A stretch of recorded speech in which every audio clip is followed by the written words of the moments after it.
नमस्कार दोस्तों, आपका स्वागत है। आज जो हम कहानी देखने वाले हैं वो एक सच्ची कहानी है। ये वेड नाम के एक लड़के की कहानी है। वो ये कहते हैं दोस्तों कि ये 2002 की घटना है। तब वो ये कहते हैं कि मैं 12-13 साल का था और उस वक्त क्या हुआ कि वो अपने साइकिल से एक जगह पर जा रहे थे और वो ये कहते हैं कि एक बाइक वाला बहुत ही ज़ोर से आ रहा था और उसने ज़ोर से वेड के साइकिल को टक्कर मारी। और वो ये कहते हैं कि मुझे बहुत ही ज़्यादा चोट आई थी। मैं नीचे गिरने के बाद मुझे सिर को भी चोट आई थी और वहाँ पर सिर से से खून बह रहा था। वेड ये कहते हैं कि पहले तो मुझे लगा कि मैं उठकर बहुत ही अच्छे से खड़ा होकर चल सकता हूँ, लेकिन उनको अंदर से वैसा हो ही नहीं रहा था क्योंकि बहुत ही ज़्यादा वो चोट खाए थे और वहाँ पर उठने की कोशिश कर रहे तो फिर भी कुछ भी नहीं हो रहा है। और उसके बाद वो ये कहते हैं कि धीरे धीरे सारी जो चीज़ें हैं वो धुंधली धुंधली सी मुझे नज़र आने लगी और बाद में मैं होश खो बैठा।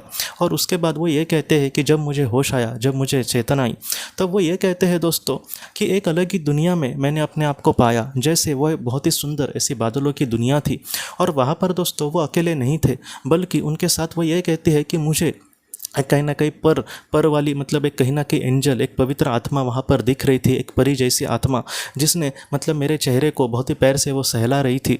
वे ये कहते हैं कि एक ऐसी पवित्र आत्मा कि जिससे जिसको देखने के बाद हम दुनिया की सारी चीज़ें भूल जाए, हमारा सारा कर्तव्य वगैरह भूल कर हम ये चाहे कि हम उस पवित्र आत्मा के कदमों में हमेशा के लिए बैठे रहे, उसका एक छोटी सी पैर के मुस्कान के लिए हम जिंदगी के सारा पुण्य लगा दे। इस तरीके से उनके विचार हो गए थे। वे ये कहते हैं दोस्तों कि उस वक्त उनकी उम्र भी 12-13 साल थी, लेकिन फिर भी, और वो एक आध्यात्मिक भी, इतना छोटा लड़का एक आध्यात्मिक कैसे हो सकता है, लेकिन फिर भी वो ये कहते हैं कि दुनिया में जो सच्ची चीज़ है वो आध्यात्म ही है। इस तरीके से उनको वहाँ पर लगा। वो ये उस वक्त उनको क्या अनुभव हुए, उस वक्त उनके जो विचार थे वो किस तरीके से थे, वो एक बात कह रहे। और उसके बाद वेड हमसे ये कहते हैं कि उस पवित्र आत्मा को मैं हमेशा देखना ही चाहूँगा, मैं हमेशा उसके साथ रहना चाहूँगा। उसको बहुत ही ज़्यादा पृथ्वी का ज्ञान था या फिर और भी चीज़ों का ज्ञान था, आत्मलोक का। तो ऐसे वक्त में उसके ज्ञान को मैं लूँ, उसके ज्ञान का किसी एक अच्छे कार्य के लिए इस्तेमाल करूँ। तो इस तरीके से मेरे विचार बन रहे थे। उस वक्त मेरी वो एज भी नहीं थी कि मैं इस तरीके से विचार करूँ, लेकिन मुझे यहाँ पर आने के बाद बहुत ही अच्छा महसूस हो रहा था और आज कहीं ना कहीं मुझे बहुत अच्छा लग रहा था कि एक पवित्र आत्मा के साथ यहाँ पर मैं हूँ। और उस बाद में दोस्तों उस पवित्र आत्मा ने उसको ये कहा कि तुम्हें यहाँ पर चिंता करने की ज़रूरत नहीं है, कुछ पल के लिए तुम यहाँ पर बहुत ही थोड़े से अच्छे से रहोगे और पृथ्वी पे जाने के बाद तुम जल्दी से बच्चे ठीक हो जाओगे, तुम ज़रा भी चिंता मत करना। इस दुनिया के बारे में ये वक्त नहीं है तुम्हें समझाने का। जब तुम्हारा समय ये हो जाएगा, जीवन कर्तव्य जब तुम अपना बहुत ही अच्छे से पूरा करोगे, तब इस दुनिया को बहुत ही अच्छे से मैं तुम्हें कहूँगी, लेकिन फिर से अब तुम पृथ्वी पर जाओ। वेड ये कहता है कि मुझ पर जैसे कोई बिजली गिरती है, वैसा मुझे लगा कि मुझे फिर से पृथ्वी पर नहीं जाना था। एक ऐसी दुनिया में आप अचानक पहुँच जाते हो और वहाँ पर आपको एक ऐसी चीज़ मिलती है, एक ऐसे एक पवित्र आत्मा से आपकी मुलाकात होती है कि जिसको हम कल्पना भी नहीं कर सकते। ये जो सारी बातें हैं, वेड हमसे ये कहते हैं कि ये जो सारी बातें हैं बस 10% है उस पवित्र आत्मा के बारे में, जो मैं कहीं ना कहीं अपने शब्दों से भी अच्छे से नहीं कह पा रहा। वो उससे भी बहुत ही पवित्र थी, बहुत ही बड़ी थी। उसको वो कहते हैं कि सूरज जैसे हमें एक कहीं ना कहीं दृष्टांत देना होगा, सूरज जैसे वो कहीं ना कहीं थी कि जिसमें प्रकाश ही प्रकाश था, जिसमें कहीं ना कहीं पवित्रता ही पवित्रता थी। बाद में वेड ने उसको ये कहा कि मुझे अभी फिर से नहीं जाना माता। उसने माता ऐसे पे कह के पुकारा, मुझे आप हमेशा अपने साथ रखना, मुझे आज सच में आपके साथ रहकर बहुत ही खुशी का एहसास हो रहा है। लेकिन उस पवित्र आत्मा ने उसको ये कहा कि नहीं बेटा, ये वक्त नहीं है। जब वक्त आएगा तुम मुझे और इस दुनिया को बहुत ही अच्छे से समझ पाओगे, तुम मत चिंता करना। तुम्हारे अच्छे और बुरे समय में कहीं ना कहीं तुम्हारा साथ देने, तुम्हें सहारा देने के लिए मैं हमेशा तुम्हारे साथ हूँ, तुम ज़रा भी चिंता मत करना। और इस तरीके से वेड ने उनकी बातें मानी और आखिर में भी उसके सिर पर कहीं ना कहीं उस पवित्र आत्मा ने ऐसे हाथ फेरे। और उसके बाद वो ये कहते हैं कि फिर से मुझे चेतना ज़रा भी नहीं रही और जब मुझे बाद में चेतना आई तब मैं अस्पताल में था साइकिल के एक्सीडेंट के बाद वो अस्पताल में एडमिट थे और उसके माता पिता भी वहाँ पर मौजूद थे दोस्तों। और बाद में जो बातें हैं वेड ने सारे लोगों को कही, तब उसको किसी ने भी उसकी बातों पर यकीन नहीं किया।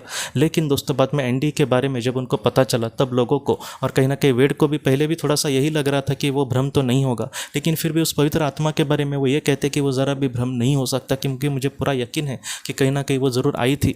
लेकिन जब सारे लोग हमें झूठा साबित करते हैं तब थोड़ा सा हमारे अंदर भी संशय आता है दोस्तों। लेकिन जब एंडी के बारे में उनको पता चला और उनको ये पता चला कि बहुत सारे लोगों को ऐसा ही अनुभव हुआ है, जैसे जैसे उनके करीबी लोग उनको दिखे, एक पवित्र आत्मा उनको दिखी, और भी कोई उनको दिखा, कोई अच्छा दोस्त दिखा, तो इस तरीके से तब उनको यकीन हुआ कि वो पूरी तरीके से सच्ची बातें थी।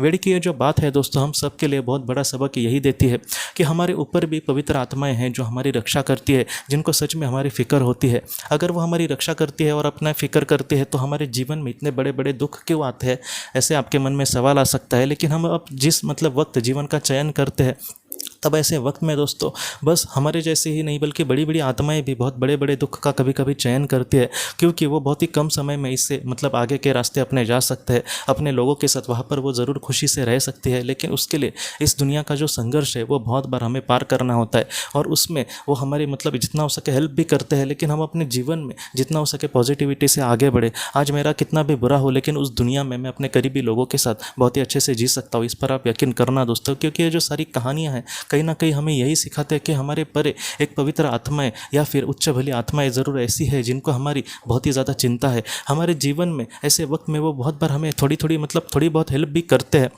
लेकिन उसको कभी कभी हम अच्छे से समझ नहीं पाते। हमें क्या लगता है कि जो भी हमारे दुख है उस वही दूर हो जाना चाहिए, लेकिन उसमें थोड़ा सा हम अपने आप को संभालें। या फिर ऐसे वक्त में ऐसे जो विचार है वो भी हमें पॉजिटिविटी से भर सकते हैं, जैसे जीवात्मा जगत के नियम या फिर और भी ऐसी किताबें जो हमें अच्छा ज्ञान दे सकती है। तो वो जो सारी चीज़ें हैं जैसे वो हमारे सामने लाना, उससे दुख हल्का करने की कोशिश करना, तो ऐसे ही बड़ी आत्माएं ये बहुत बार कार्य करती है। इसलिए आप कभी भी अपने आप को अकेला मत समझना। जो दुख है, जो टेंशन है, जो कल की फिक्र है, ये जो सारी बातें हैं दोस्तों पृथ्वी पर ही मौजूद है। अगर हमारे कर्म अच्छे होंगे और हम बहुत ही अच्छे से अपने जीवन में आगे बढ़ रहे होंगे तो उस दुनिया में हम बहुत ही खुशी से अपने लोगों के साथ ज़रूर रह पाएंगे दोस्तों। इसलिए आप दुख को मत देखना, उस दुख से उभरने की कोशिश करना, अपने आप को संभालना और जीवन में आगे बढ़ना। आपके जो अपने हैं उनके जो आशीर्वाद है वो हमेशा आपके साथ है दोस्तों।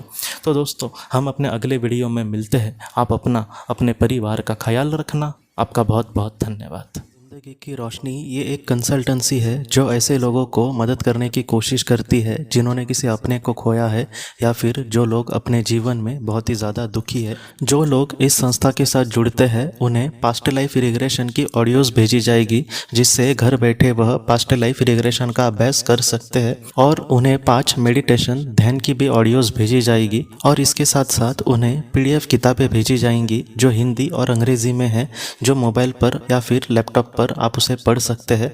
और 10 ऑडियो बुक्स भी आपको भेजी जाएंगी। तो दोस्तों अगर आप इस संस्था के साथ जुड़ना चाहते हैं तो कृपया इस नंबर पे व्हाट्सएप मैसेज करें। आपका बहुत बहुत धन्यवाद।